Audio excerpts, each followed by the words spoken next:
Hace ya un tiempo encontré una frase sobre lectura que me gustó mucho y que compartí en Instagram, que decía que nunca dos personas habían leído el mismo libro.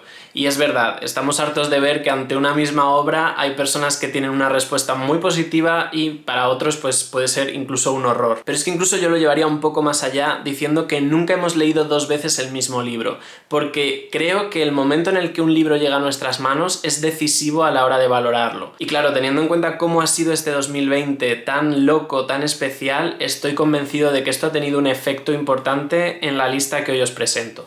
Bienvenidos a Victorian Spirit.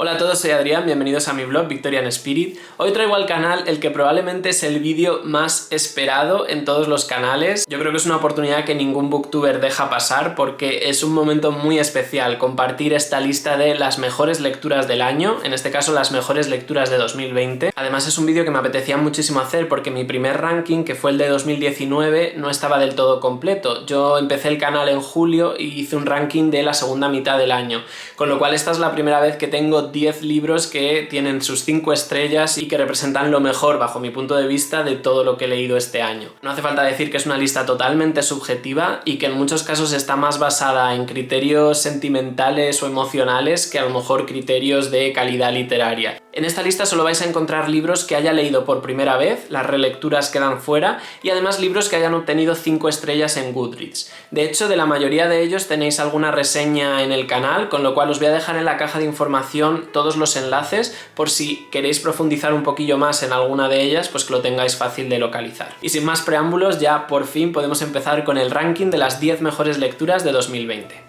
Curiosamente, el 10º puesto es el que más disputado ha estado porque era donde se situaba la nota de corte. Había algunas otras opciones con 5 estrellas que también habían podido formar parte de la lista, pero al final me he dejado llevar por un criterio nostálgico y eso es lo que ha hecho que este libro se imponga a las otras opciones. Y eso se traduce en que en el 10º puesto tenemos El Hobbit de J.R.R. Tolkien. De esta obra normalmente se destacan dos cosas. Uno, su carácter infantil, porque es verdad que Tolkien la escribió para sus hijos, porque eran los cuentos que él les contaba antes de acostarse. Y dos, que desde un punto de vista literario y narrativo no está a la altura de la trilogía. Es mucho más sencilla en el lenguaje, la manera de expresarse, las descripciones que tiene, la profundidad de la historia en sí, porque este es un libro moralizante con enseñanzas destinadas a niños, pero sí debo decir que desde el punto de vista de la creación del mundo y la creación de los personajes, me parece que está a la misma altura que la trilogía. De hecho, este es el germen de la historia. Gracias a esta historia tenemos El Señor de los Anillos y es muy emocionante ver ese origen, ese encuentro totalmente fortuito entre Gollum y Bilbo, que es lo que va a desembocar en la historia del Señor de los Anillos. Por todo ello yo lo disfruté mucho, volví a la adolescencia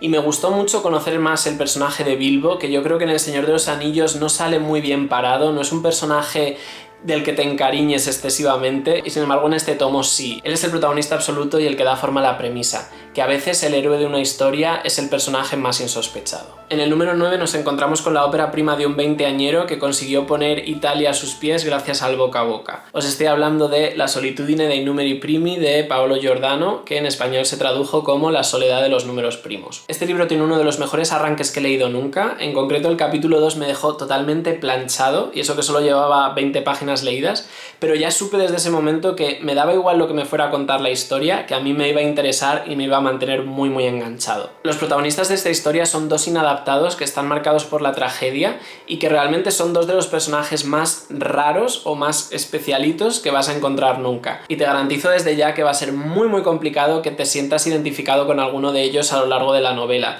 porque incluso ante ciertos estímulos que todos reaccionaríamos más o menos de la misma manera, ellos tienen unas salidas completamente inesperadas y que, ya os digo, es muy difícil coincidir con ellos. Pero aún así tienen algo de magnético que va a hacer que aunque no hayas conseguido empatizar con ellos, estés totalmente enganchado a lo que les pase y quieras saber cómo va a ser su vida a lo largo de las distintas etapas. Y por supuesto siempre vas a estar a favor de ellos, aunque ya os digo que en muchas ocasiones no podáis respaldar su manera de actuar. Es un libro sorprendente y que creo que merece la pena conocer. En el número 8 nos encontramos con el libro libro más breve de la lista, solo tiene 140 páginas, pero ¿qué 140 páginas? Qué bien aprovechadas y cómo impacta en el lector, cómo te golpea desde el primer momento. Os estoy hablando de La lluvia amarilla de Julio Llamazares. Este libro es bellísimo por cómo está escrito, pero a la vez muy duro. Es tremendamente atmosférico, con esa descripción detallada y en muchos casos muy poética de la montaña en la que se desarrolla, que es el Pirineo aragonés, pero que lo que está ocultando es un trasfondo muy crudo, porque los temas que aborda esta novela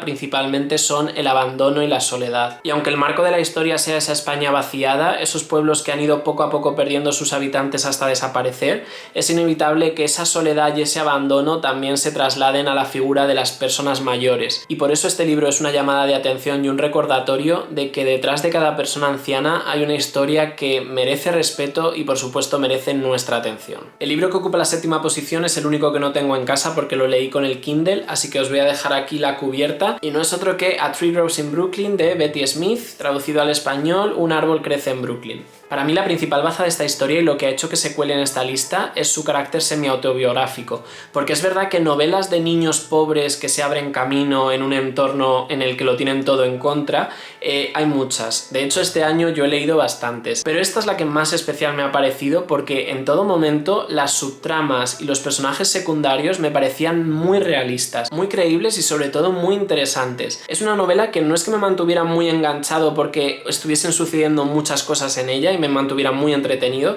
sino que realmente lo que me mantuvo es muy interesado en todo momento. Todo lo que me contaba me gustaba. Había un montón de reflexiones para subrayar, frases que me dejaban loco, y constantemente la novela introducía elementos que me sorprendían muy positivamente. Y junto con este carácter semi-autobiográfico, la otra cosa que más destacaría es su carácter universal, porque aunque la historia se desarrolla en el barrio más pobre de Brooklyn a principios del siglo XX, es verdad que los temas que trata, que principalmente son la familia, la superación y el deseo de encontrar tu lugar en la vida, son temas con los que todos nos podemos identificar y que yo creo que siguen funcionando igual de bien que cuando fue escrita. En el puesto número 6 nos encontramos con Rebecca de Daphne du Maurier. Esta es una de esas novelas que juega contigo y con tus expectativas desde el principio hasta el final. Tiene pocos personajes, pero son tan retorcidos y tienen tantos recovecos que realmente necesitas toda la novela para sentir que los conoces, y aún así te seguirán sorprendiendo con sus acciones. No seas capaz nunca de adelantarte a lo que piensan ni a su forma de actuar. La trama es muy cambiante, está llena de giros argumentales y es de estas novelas que seguramente quieras releer en algún momento de tu vida,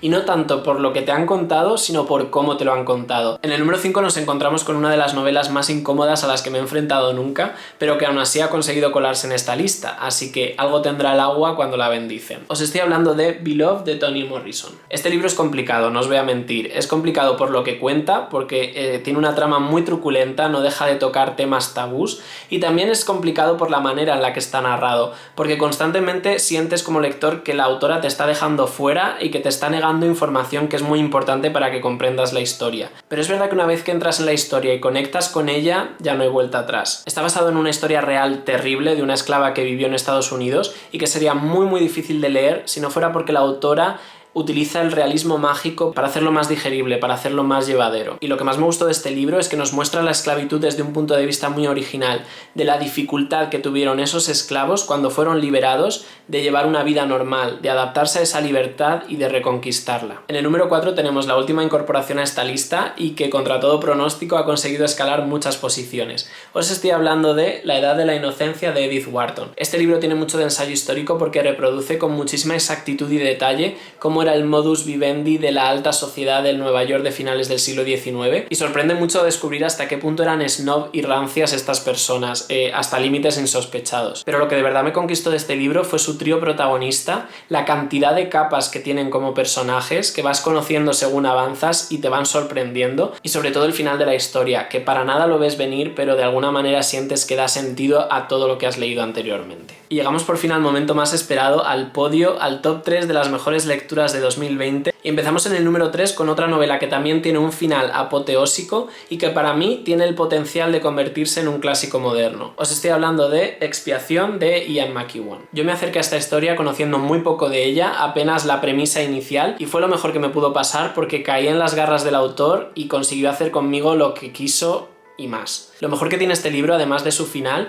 es la estructura, que es un puzzle perfecto, ese juego de perspectivas que nos ofrece el hecho de tener distintos narradores y sobre todo el papel tan activo que reserva el autor al lector. Creo que en esto es muy generoso Ian McEwan porque te trata como un ser inteligente, no te lo da todo mascadito, sino que te hace partícipe de una serie de hechos que tienen bastantes lagunas y te deja a ti para que vayas completando esa información un poco en base a lo que vas deduciendo de la propia historia. Creo que por eso es una lectura muy interactiva, que se presta muchísimo a hacer una lectura conjunta y que una vez que lo cierras te va a dejar rayado unos cuantos días, pero además de verdad. En mi opinión, 100% recomendable. En el número 2 nos encontramos con el tocho por excelencia de esta lista, que es Lo que el viento se llevó de Margaret Mitchell.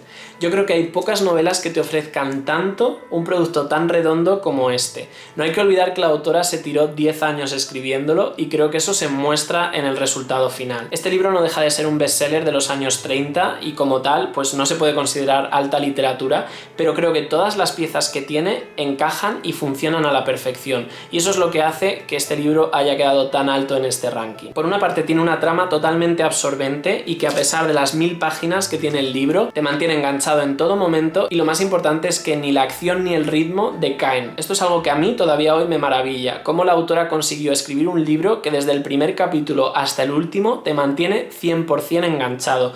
No hay ni un momento en el que te dé tregua, no hay nada superfluo, no hay nada que sobre en esta historia y no hay nada que te llegue a aburrir. De verdad que son 1000 páginas que te bebes y lleva tiempo porque son muchas páginas, pero se lee facilísimo. Junto con la trama, su segunda gran virtud son los personajes. Tanto los dos protagonistas como los secundarios son brillantes, son personajes complejos, personajes que te dan muchísimo, que tienen un arco argumental alucinante, que en muchos casos tienen algo de detestable, porque la propia protagonista, Scarlett O'Hara, es completamente despreciable, pero aún así como personaje te rindes a ella porque es que lo da todo. Y por si tener una trama y unos personajes alucinantes no fueran ya garantía de éxito, encima te reserva un final apoteósico también. Ya veis que en esta lista hay muchos libros con grandes finales, pero realmente es un final perfecto para la historia, un final que te va a conmover muchísimo, que te va a dejar un nudo en el estómago, pero que a la vez entiendes que es la mejor manera que tiene de cerrar la historia.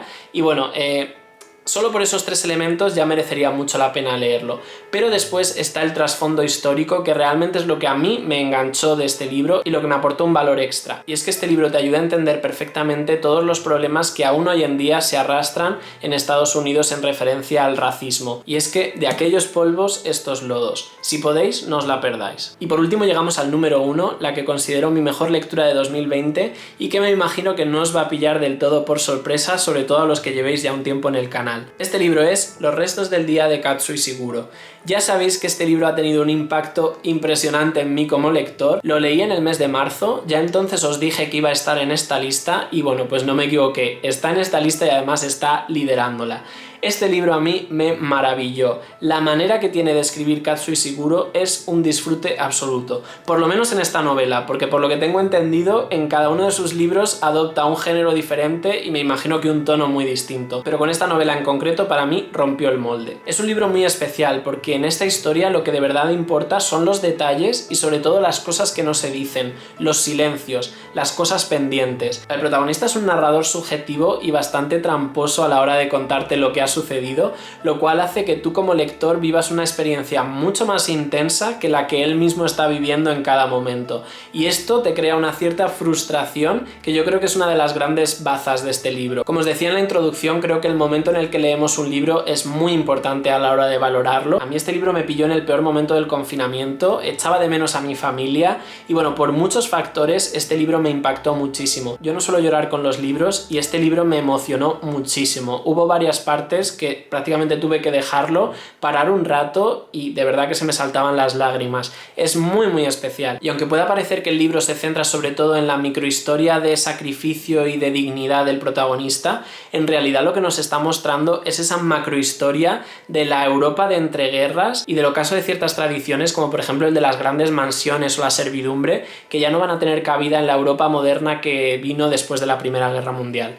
De verdad, si no lo habéis leído, dadle una oportunidad porque creo que os puede encantar. Y bueno, pues hasta aquí este ranking, que espero que os haya resultado interesante. Como siempre os voy a lanzar una pregunta al final del vídeo y en este caso no podía ser otra que ¿cuál ha sido vuestra mejor lectura del 2020? Si os resulta muy difícil dejarlo en solo un libro, os dejo también que me hagáis un top 3, que me digáis cuáles han sido las 3 mejores lecturas de este año que hemos pasado. Como siempre me encantará conocerlas. Si es la primera vez que pasas por aquí y te ha interesado lo que te he contado, te animo ahora a que te suscribas, le puedes dar al cabezón de Sherlock y a la campanita para estar en contacto, y a los demás muchísimas gracias por estar siempre ahí, por vuestro cariño, por vuestro entusiasmo. Nos vemos el domingo que viene con un nuevo vídeo y hasta entonces espero que tengáis una gran semana. ¡Hasta luego!